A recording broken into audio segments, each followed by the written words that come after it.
خداوندا به درگاهت بینالم،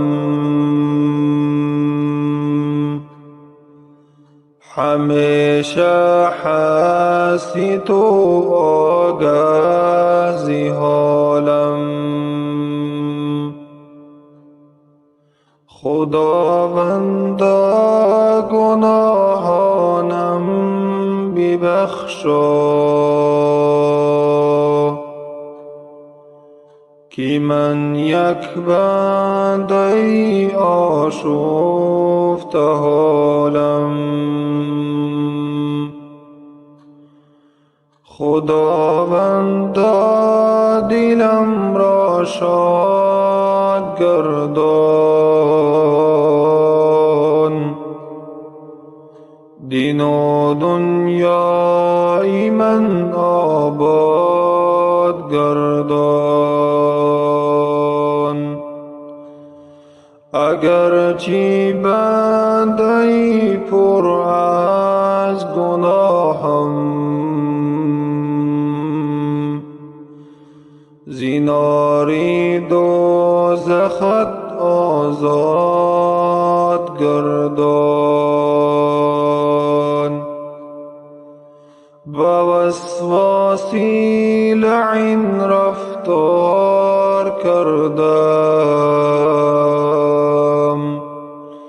گناه بالای هم تکرار کردم. خدایا توبه من را قبول کن، پشیمانی از آن کردار کردم.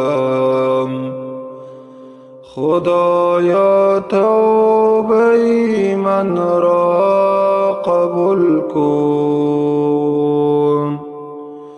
پشیمانی از آن کردار کردم. خداوندا به درگاهت بینالم،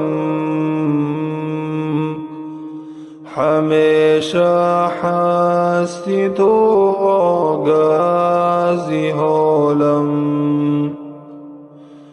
خداوندا گناهانم ببخشا، که من یک بنده آشفته حالم.